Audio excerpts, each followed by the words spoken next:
নমস্কাৰ অৰ্থনীতিৰ online class লৈ সকলো ছাত্ৰ ছাত্ৰীক স্বাগতম জনাইছো পৰিসংখ্যা বিজ্ঞানৰ আজি এটা গুৰুত্বপূৰ্ণ বিষয় লৈ আমি ভিডিওটো প্ৰস্তুত কৰিছো আজিৰ বিষয়টো হ'ল সেন্সাস এণ্ড স্যাম্পলিং মেথড অৰ্থাৎ পিয়ল আৰু প্ৰতিদৰ্শ পদ্ধতি এটা পিয়ল আৰু প্ৰতিদৰ্শ পদ্ধতি বিশেষকৈ ডাটা কালেকশ্যনৰ ক্ষেত্ৰত আহে অৰ্থাৎ তথ্য সংগ্ৰহৰ ক্ষেত্ৰত আহে তথ্য সংগ্ৰহৰ পদ্ধতিসমূহ ইতিমধ্যে আমি আগৰ ভিডিওটোত আলোচনা কৰিছো আমি বিভিন্ন পদ্ধতি তথ্য সংগ্ৰহৰ পাইছিলো সেই তথ্য সংগ্ৰহৰ পদ্ধতিবোৰৰ ওপৰত ভিত্তি কৰি পৰিসাংখ্যিকীয় অনুসন্ধানৰ আকৌ দুটা প্ৰণালী ভাগ কৰা হৈছে সেই প্ৰণালী দুটাই হৈছে সেন্সাস মেথড অৰ্থাৎ পিয়ল পদ্ধতি বা পূৰ্ণ গণনা পদ্ধতি আৰু ইটো হৈছে স্যাম্পলিং মেথড স্যাম্পল মেথড অৰ্থাৎ প্ৰতিদৰ্শ পদ্ধতি এতিয়া পূৰ্ণ গণন পদ্ধতি বা সেন্সাস মেথড আৰু স্যাম্পলিং সাৰ্ভে মেথড সেই দুটালৈ যোৱাৰ আগত আমি পৰিসংখ্যা বিজ্ঞানৰ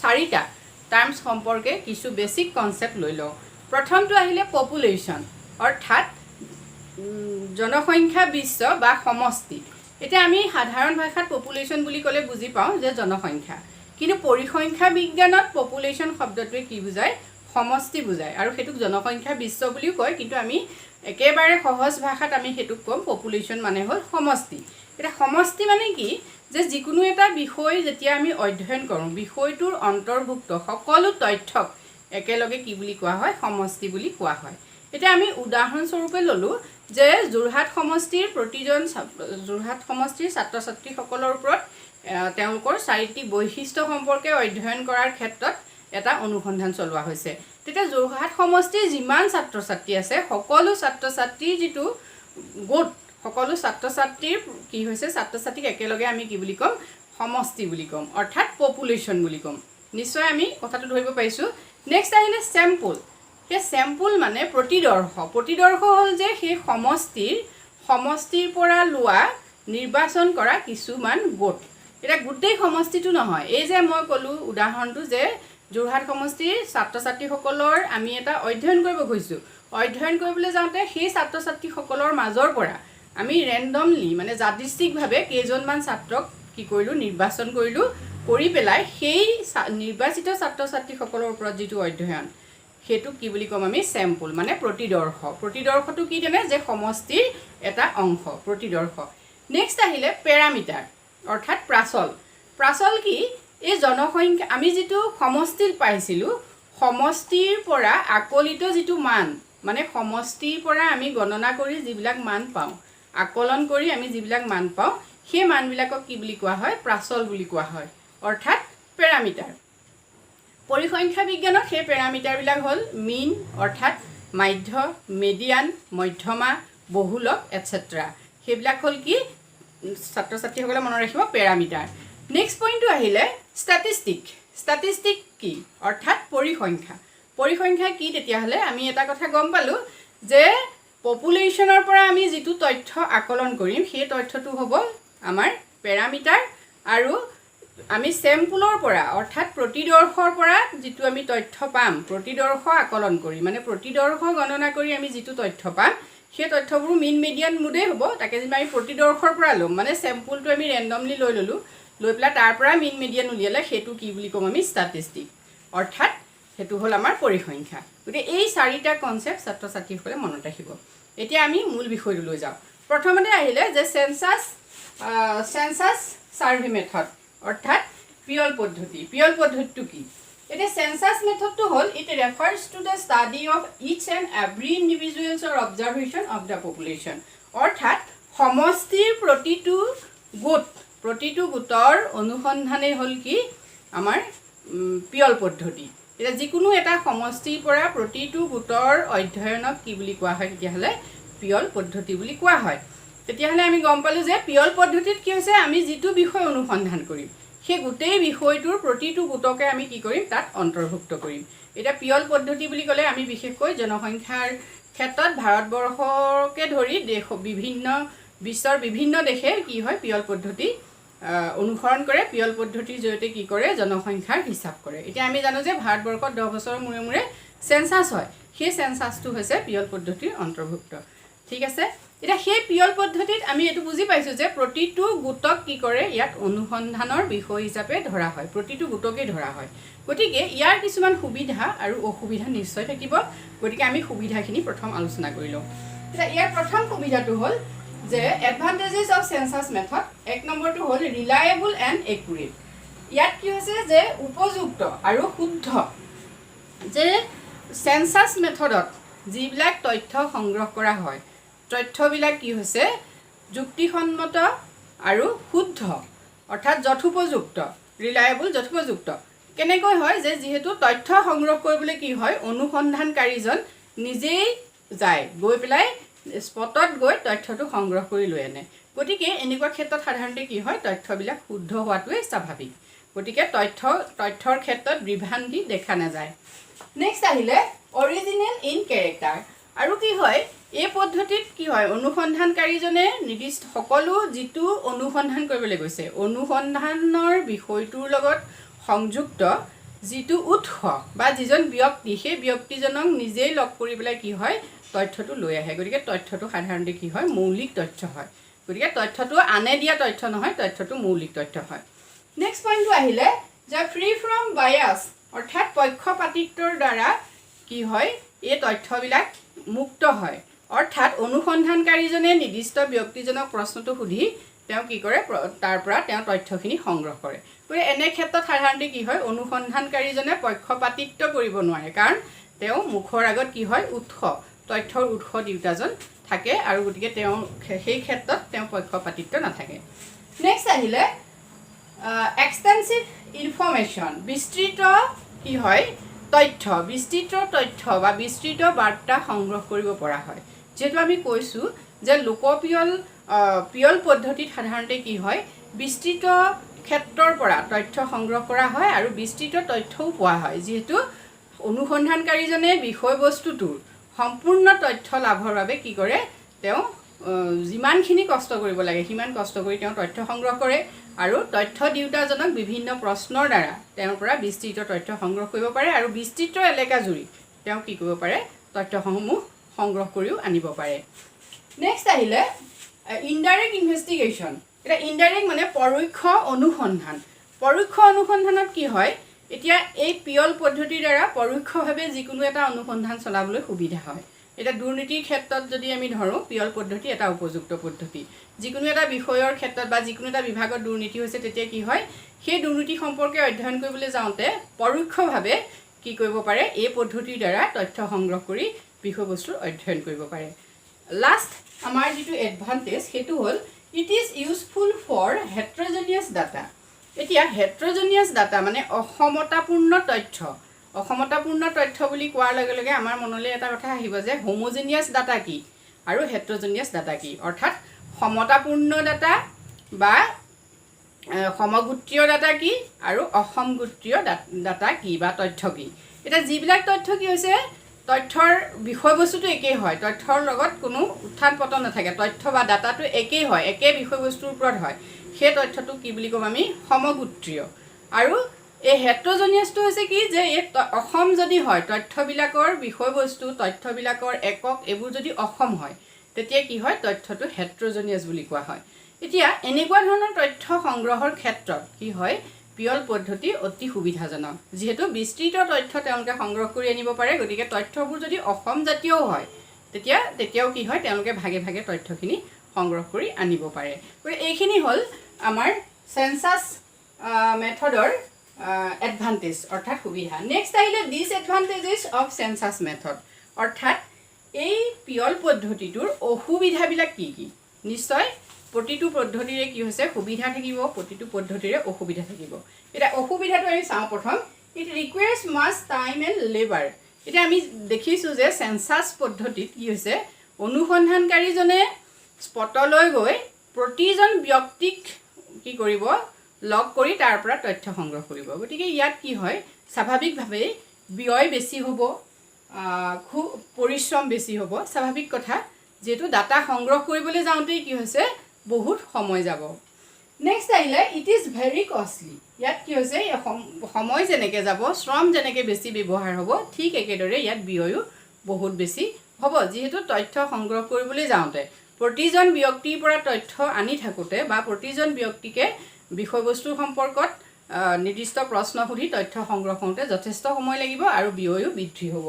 নেক্সট আহিলে লাৰ্জ নাম্বাৰ ইনভেষ্টিগেটৰ্ছ ৰিকুৱাৰ্ড। এতিয়া কি হৈছে বৃহৎ পৰিমাণৰ অনুসন্ধানকাৰীৰ প্ৰয়োজন হ'ব। এইটো একেবাৰে স্বাভাৱিক কথা। আমি দেখিছোঁ যে যেতিয়া আমাৰ ভাৰতবৰ্ষত লোকপিয়ল হয় কি হয় বিভিন্ন ক্ষেত্ৰৰ ব্যক্তিক তাত কি কৰা হয় অন্তৰ্ভুক্ত কৰা হয়, লোকপিয়লত জড়িত কৰা হয়। কিয়নো আমাৰ গোটেই দেশখনৰ জনসংখ্যাৰ তথ্য সংগ্ৰহ কৰোঁতে বহুত সময় লাগে, গতিকে অনুসন্ধানকাৰীৰো বহুত প্ৰয়োজন হয়।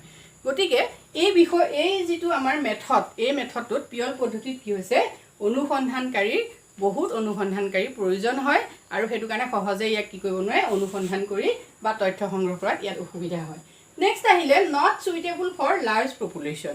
এতিয়া আমি দেখিছোঁ বহুত বেছি পপুলেশ্যনৰ ক্ষেত্ৰত অৰ্থাৎ ই উপযুক্ত নহয়। যদি কি হয় সমষ্টিটো বহুত ডাঙৰ হয়, বহুত ডাঙৰ সমষ্টিৰ ক্ষেত্ৰত কি হৈছে ইয়াক প্ৰয়োগ কৰোঁতে ই উপযুক্ত নহয়। মানে বিস্তৃত অধ্যয়নৰ ক্ষেত্ৰত বিষয়বস্তুৰ বিস্তৃতি যদি বেছি হয় তেতিয়া কি হয় লোকপিয়ল পদ্ধতিটো প্ৰয়োগ কৰোঁতে কিছু অসুবিধা থাকে। ঠিক আছে, নেক্সট আমি আলোচনা কৰিব খুজিছোঁ চেম্পল ছাৰ্ভে মেথড। এতিয়া আমি চালোঁ চেম্পল ছাৰ্ভে মেথড। এতিয়া চেম্পল ছাৰ্ভে মেথড অৰ্থাৎ প্ৰতিদৰ্শ প্ৰণালী বা পদ্ধতি। এই প্ৰতিদৰ্শ পদ্ধতিটো কি আমি এইটো চাওঁ। It refers to the study of the individuals or observation of the sample. অৰ্থাৎ ই কি উল্লেখ কৰে যে প্ৰতিদৰ্শ পদ্ধতিয়ে প্ৰতিদৰ্শৰ পৰা আহৰণ কৰা গোটসমূহৰ অধ্যয়ন কৰে। তেতিয়াহ'লে আমি এটা কথা নিশ্চিতভাৱে বুজি পাইছোঁ যে আমাৰ পিয়ল পদ্ধতিয়ে কি হয় সমষ্টিৰ প্ৰতিটো গোটৰ অধ্যয়ন হ'ল পিয়ল পদ্ধতি। সমষ্টিৰ পৰা আহৰণ কৰা গোটসমূহৰ অধ্যয়ন কৰাটোক আমি কি বুলি কওঁ পিয়ল পদ্ধতি।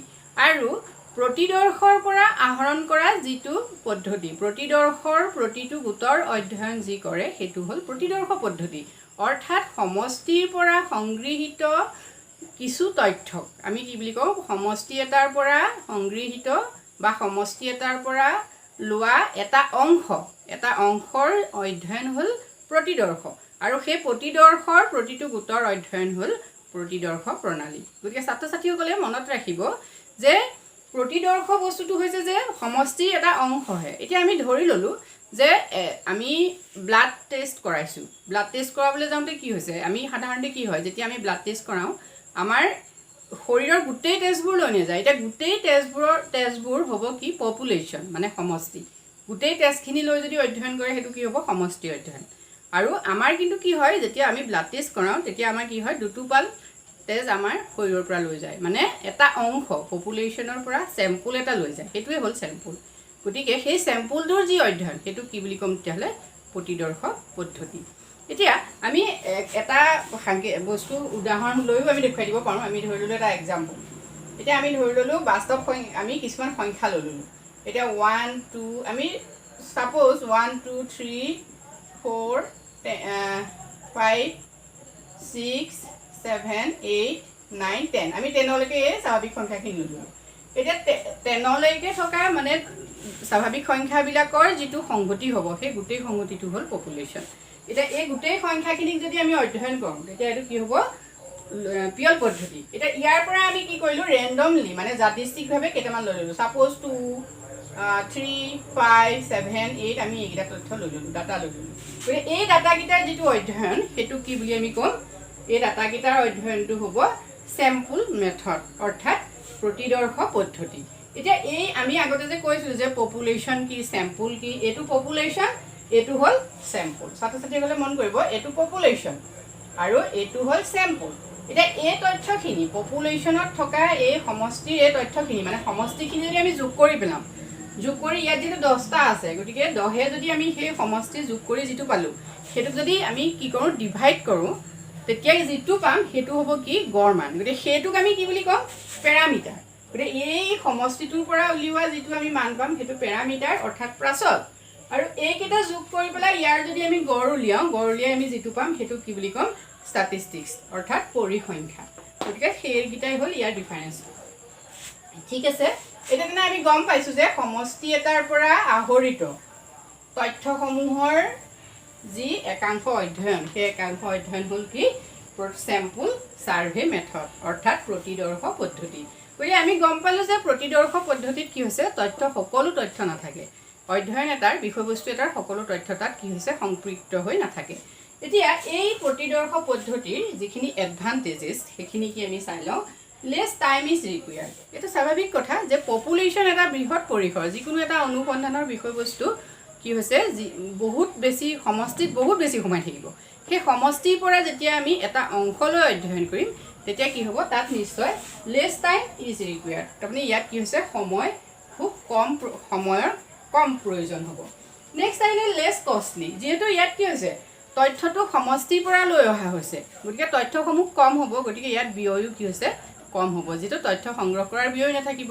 সময়ৰ অপচয় নহ'ব গতিকে ইয়াত কি হৈছে ব্যয় কম হ'ব নেক্সট আহিলে এডমিনিষ্ট্ৰেটিভ কনভিনিয়েন্স অৰ্থাৎ প্ৰশাসনিক কিছু সুবিধা ইয়াত থকা দেখা যায় অৰ্থাৎ প্ৰতিচয়ন পদ্ধতিৰ দ্বাৰা যদি কিবা তথ্য অনুসন্ধান কৰিবলগীয়া হয় তেতিয়া কি হয় ইয়াত প্ৰশাসনিক সুবিধা পোৱা যায় কাৰণ তথ্যসমূহ কি হৈছে সংক্ষিপ্ত হয় সংক্ষিপ্ত হ'লে তথ্যসমূহৰ ক্ষেত্ৰত নিৰ্ভৰযোগ্যতা বিশেষভাৱে থাকে নেক্সট আহিলে সুইটেবল ফৰ লাৰ্জ ইনভেষ্টিগেশ্যন এটা বৃহৎ পৰিসৰৰ অধ্যয়ন কৰিবলৈ ই উপযুক্ত পদ্ধতি বুলি কৈছে কিয় কৈছে যে আমি যেতিয়া বৃহৎ এটা বিষয়বস্তু লৈ ল'লোঁ সেই বৃহৎ বিষয়বস্তুটোৰ অধ্যয়ন সাধাৰণতে প্ৰতিটো গোটক আনি অধ্যয়ন কৰোঁতে কি হয় যথেষ্ট সময় লাগে আমি কৈছোঁৱেই যথেষ্ট শ্ৰম কৰা হয় আৰু তাৰ লগে লগে যথেষ্ট ব্যয় হয় কিন্তু যদি আমি সেই বৃহৎ বিষয়বস্তুটোৰ পৰা সংক্ষিপ্ত কিছু তথ্য লৈ আহি নিৰ্বাচিত কিছু তথ্য আনি পেলাই যদি আমি কি কৰোঁ অনুসন্ধান কৰোঁ তেতিয়া কি হয় তথ্যসমূহ অনুসন্ধান কৰাৰ ক্ষেত্ৰত অতি সহজ হয় আৰু সেইটো কাৰণে ই কি হৈছে এই যিটো চেম্পলিং মেথড এইটো আচলতে বৃহৎ পৰিসৰৰ বিষয়বস্তু এটাৰ অধ্যয়নৰ ক্ষেত্ৰত ই খুবেই উপযুক্ত নেক্সট আহিলে মোৰ সাইণ্টিফিক যিহেতু ইয়াত কি হৈছে বিষয়টো বিজ্ঞানসন্মত যিহেতু আমি প্ৰতিটো বৃহৎ পৰিসৰৰ প্ৰতিটো বিষয় কি কৰিব নোৱাৰোঁ আমি প্ৰতিটো বিষয়ৰ তথ্য আনি সংগ্ৰহ কৰি কি কৰিব নোৱাৰোঁ বিষয় এটা অনুসন্ধান কৰিব নোৱাৰোঁ আমি কি হয় যাদৃষ্টিকভাৱে কিছু তথ্য লৈও বিষয়বস্তু এটাৰ অনুসন্ধান কৰিব পাৰোঁ আৰু সেইটো কাৰণে ইয়াক কি কোৱা হৈছে এক বিজ্ঞানসন্মত পদ্ধতি বুলিও কোৱা হয় মানে ইয়াৰ এটা বিজ্ঞানসন্মত সুবিধা আছে বুলি কোৱা হৈছে নেক্সট পইণ্টটো হ'ল আমাৰ এইখিনি এডভান্টেজেছ হ'ল নেক্সট আমি ডিছএডভান্টেজেছখিনি চাই লওঁ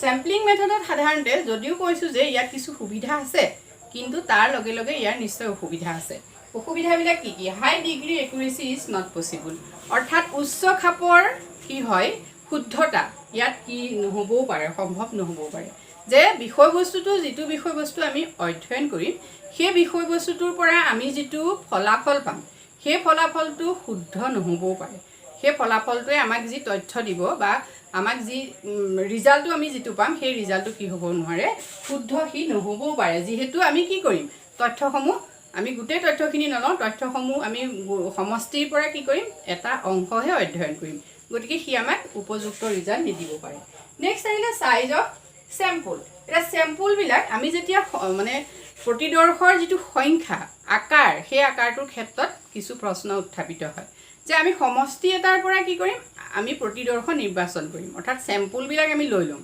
সেই চেম্পুলটো লওঁতে কি হয় চেম্পুলৰ যিটো আকাৰ এটা আমি ধৰি ল'লোঁ আমি যে কৈছিলোঁ যে আমি ব্লাড টেষ্ট কৰাইছোঁ ব্লাড টেষ্ট কৰাওঁতে যিকেইটা আমি চাব খুজিছোঁ ব্লাড টেষ্ট কৰাই আমি যিকেইটা বস্তু চাব খুজিছোঁ আমাৰ শৰীৰত কি বেছি হৈছে কি কম হৈছে সেইটো চাওঁতে কি হয় তাৰ যিটো আমি ব্লাড টেষ্টটো কোনটো বস্তু কিমানখিনি ব্লাড ল'লে কি হ'ব একুৰেট ৰিজাল্টটো পাব সেইটো এটা উল্লেখযোগ্য কথা ইয়াত সেইটো নহ'বও পাৰে মানে সমষ্টিটোৰ পৰা আমি কি কৰিব পাৰোঁ চেম্পুল যেতিয়া লৈ আহিম মানে প্ৰতিদৰ্শ যেতিয়া আনিম প্ৰতিদৰ্শটো উপযুক্ত আকাৰৰ নহ'লে কি হয় ৰিজাল্টটো শুদ্ধ নহ'ব পাৰে গতিকে এইটো এটা ইয়াৰ ডিছএডভান্টেজ নেক্সট আহিলে চেম্পলিং এৰ'ৰ অৰ্থাৎ প্ৰতিদৰ্শ ত্ৰুটি পৰিসংখ্যা বিজ্ঞানত প্ৰতিদৰ্শ ত্ৰুটি এটা উল্লেখযোগ্য কথা যেতিয়া কি হয় আমাৰ অবজাৰ্ভ ভেলু অৰ্থাৎ নিৰীক্ষিত ভেলু আৰু এষ্টিমেটেড ভেলু যিটো আকলিত ভেলু সেই ভেলু দুইটাৰে মানে দুইটা আকলিত মূল্য আৰু আমাৰ নিৰীক্ষিত মূল্য দুইটাৰ বিয়োগফলটোক সাধাৰণতে কি হয় এৰ'ৰ বুলি কোৱা হয় ত্ৰুটি বুলি কোৱা হয় সেই সম্পৰ্কে আমি পাছৰ ভিডিঅ'ত আলোচনা কৰিম